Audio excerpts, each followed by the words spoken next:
மகர ராசிக்கு உண்டான செப்டம்பர் மாத பலன்களை பத்தி நம்ம பார்க்கலாம். மகர ராசியை பொறுத்த வரைக்கும் ராசி அதிபதி வக்கரத்துல இருக்கிறார். நல்லா புரிஞ்சுக்கணும். ராசி அதிபதி வக்கரத்துல இருந்தா வக்கரம் அப்படிங்கிறது இரட்டிப்பு தன்மை, பிடிவாத குணங்கள், கோபம், அதிகாரம், இதுதான் வக்கரம். எதா இருந்தாலும் ரெண்டு ரெண்டா நடக்கிறது, இரண்டு முறை செய்வது அப்படிங்கிறது வக்கரம். உங்க ஜாதத்துல சனி வக்கரமாக இருந்தால் ஓரளவுக்கு நற்பலன்கள் உண்டு. முயற்சிகள் கை கூடுறது, காரிய ஜெயங்கள் உண்டாகிறது, கொஞ்சம் ஹார்ட் எஃபர்ட் போட்டு ஜெயிக்கிறது, இதெல்லாம் உண்டு. ஒருவேளை உங்க ஜாதத்துல சனி வக்கரமாக இல்லை அப்படின்னா கொஞ்சம் பொறுமையாக இருந்து செயல்படுத்திக்கோங்க இந்த வருடத்தை. அதாவது வருஷம் 5 மாதங்கள் சனி வக்கரம் பெறுவார். அப்ப அந்த 5 மாத காலங்களையும் கொஞ்சம் கவனமா இருந்துக்கோங்க.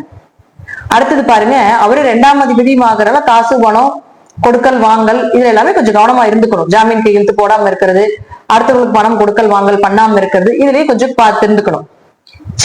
செவ்வாயை பொறுத்த வரைக்கும் 4 மற்றும் 11ஆம் அதிபதியான செவ்வாய் இருக்கக்கூடிய வீடு உங்களுடைய ராசிக்கு 9ல இருக்கார்.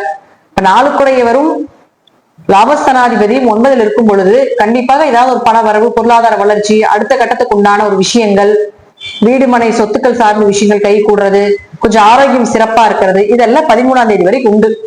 13ஆம் தேதிக்கு மேல பாத்துட்டீங்கன்னா இந்த செவ்வாய் அப்படின்னு சொல்லக்கூடியவர் உங்களுடைய ராசிக்கு 10ஆம் வீட்டுக்கு வருகிறார். அப்ப 4 குறைவர் 10க்கு வரும் பொழுது கேந்திராதிபதி கேந்திரத்தில் இருப்பது யோகமே. இப்ப தொழில் வளர்ச்சி இன்னும் கொஞ்சம் அதிகமாகிறது, ஒரு இடமாற்றம் பண்றது, பயணங்கள் மேற்கொள்றது, அதன் மூலமாக ஒரு நன்மைகளை ஏற்படுத்தி கொடுக்கறது, கொஞ்சம் தாயினுடைய ஆரோக்கியம் சிறப்பா இருக்கிறது, தாய்கிட்ட ஏதாவது கேட்டால் கிடைப்பது, இதெல்லாம் உண்டு. அப்ப அவரே பாருங்க, உங்களுக்கு 11ஆம் அதிபதியாக 10ல இருக்கிறனால தொழில நல்ல லாபங்கள், எதிர்பார்த்த லாபத்தை விட இன்னொரு மடங்கு அதிகமாக கிடைப்பது, இதெல்லாம் இந்த மகரத்துக்கு இந்த மாதம் நடக்கும். அதே போல சுக்கிரனை பொறுத்த வரைக்கும் 5-10 குடைவராகி சுக்கிரன் இப்ப இருக்கக்கூடிய வீடு 7ஆம் வீட்டுல 14ஆம் தேதி வரைக்கும் இருக்காரு. 5-7 தொடர்பு ஏற்பட்டால் நல்ல வரன் அமைவது, குழந்தைகள் மூலமாக உங்களுக்கு ஏதாவது ஒரு நல்ல பெயர் கிடைப்பது, திருமணம் சார்ந்த விஷயங்கள் கைகூடி வர்றது, கணவன் மனைவிகளை ஒற்றுமை குறைவாக இருந்தாலும் கூட அது கொஞ்சம் சிறப்பாக இருக்கக்கூடிய அமைப்பு, இதெல்லாம் ஏற்படுத்தி கொடுத்து விடுவார். அப்போ இந்த சுக்கிரன் அடுத்தது என்ன ஆக போறாருன்னு பாத்தீங்கன்னா 8ஆம் வீட்டுக்கு கேதுவோட வரப்போகிறார். அதாவது 14ஆம் தேதிக்கு மேல. அப்ப இந்த சுக்கிரன் கேது சேர்க்கை அப்படிங்கிறது ஜாதகத்துல இருந்தால் பெண் சாப அமைப்பை கொடுக்கக்கூடிய ஒரு சேர்க்கை.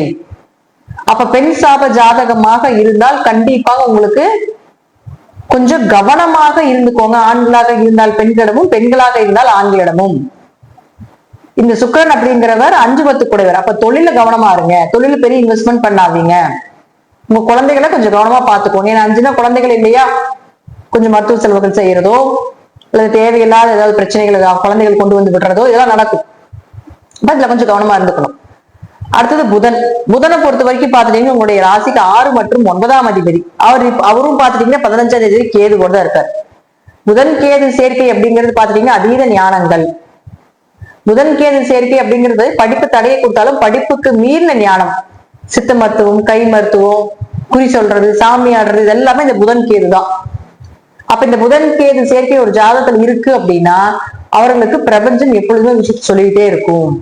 இதை பண்ணு, அதை பண்ணாத, அங்க போ, இங்க வா அப்படின்னு இந்த பிரபஞ்சம் கொடுத்துக்கிட்டே இருக்கும். அப்ப உங்களுக்கு இதெல்லாம் நடக்கும். யோசனைகள், சிந்தனைகள் இதெல்லாம் ரொம்ப அதிகமாகும். அப்ப புதன் யார் உங்களுக்கு 6 மற்றும் 9ஆம் அதிபதி கேதுவோடு இருக்கும் பொழுது கண்டிப்பாக ஏதாவது ஒரு வழியில புதன் சார்ந்த கடன் விஷயங்களாகவோ நோய் விஷயங்களோ ஏதோ ஒண்ணு இருந்துட்டே இருக்கும் 15ஆம் தேதி வரைக்கும். 15ஆம் தேதி கூட தன்னுடைய சொந்த வீடாக இருக்கக்கூடிய 9ஆம் வீட்டுக்கு வரும் பொழுது அது வரைக்கும் தந்தைக்கு உங்களுக்கு பிரச்சனைகளாக இருக்கும், அதற்கப்புறம் நிவர்த்தி ஆயிரும். உயர்கல்வி படிக்கிறதுக்கு வாய்ப்புகள். 9ஆம் அதிபதி 9ல் இருந்தால் தீர்த்த யாத்திரை போயிட்டு வருது, கோவில் கட்டுமான பணிக்கு உதவுவது, கோவில் கட்டக்கூடிய யோகங்கள், ஆன்மீக ரீதியாக நிறைய நபர்களை சந்திப்பது, உங்க படிப்புக்குண்டான ஒரு நல்ல வேலை கிடைப்பது, வெளிநாடு வெளியூர் செல்வதற்குண்டான ஒரு அடுத்த ஸ்டேஜ் கொண்டு போகக்கூடிய ஒரு வாய்ப்புகள், இதெல்லாம் ஏற்படுத்தி கொடுத்துருவார். அடுத்தது சூரியனை பொறுத்த வரைக்கும் இயற்கையாகவே 8ஆம் வீட்டுலதான் இருக்கார் 16ஆம் தேதி வரைக்கும். அப்ப 8 குடையர் 8ல இருந்தா கொஞ்சம் அவமானங்கள், தலை குனிவு, ரொம்ப பிரஷர் அதிகமாகிறது. அப்ப கேதுவோட சேர்ந்து இருக்கும்போது பித்ருதோஷத்தை கொடுக்கும். அப்ப சூரியனும் கேதுவும் சேர்ந்தால் இயற்கையாகவே பாத்தீங்கன்னா ஜாதகத்துல இருந்தால் தன்னை வழியில கர்ம தோஷங்கள், பரம்பரை தோஷங்கள் தான் சொல்லுவோம். இப்படி இருக்கக்கூடியவங்க இந்த காலகட்டங்கள்ல போய் ஜாதகத்துல சூரியன் கேது சேர்க்கை இருந்தா திதி தர்ப்பணம் கொடுப்பது ஒரு சிறப்பான விஷயமாக இருக்கும். அப்ப சூரியன் அதே இடத்துல இருந்து மறுபடியும் 16ஆம் தேதிக்கு மேல 9ஆம் வீட்டுக்கு அவரு வந்துருவார். அதற்கப்புறம் உங்களுக்கு 8 குடையர் 9ல் இருந்தால் ஓரளவுக்கு நன்மைகளை, தந்தை மூலமாக இருந்து வரக்கூடிய பிரச்சனைகள் விலகும், திடீர் அதிர்ஷ்டங்கள், திடீர் வருமானங்கள், திடீர் இழப்புகளை தவிக்க வேண்டிய ஒரு சூழ்நிலைகளை கொடுத்துருவார். ஜாதகத்தை பொறுத்த வரைக்கும் மகர ராசியை பொறுத்த வரைக்கும் இந்த மாதம் 14ஆம் தேதி வரைக்கும் என்ன பண்ணணும், 15ஆம் தேதிக்கு மேல என்ன செய்யணும் அப்படிங்கறத தெளிவா கொடுத்திருக்கேன். அதுபடி செய்யும் பொழுது கொஞ்சம் யோகத்தை தாராளமாக பெறலாம். மகரம் கொஞ்சம் கவனமாக இந்த மாதம் இருந்து கொள்வது என்பது ஒரு சிறப்பான விஷயமாக இருக்கும்.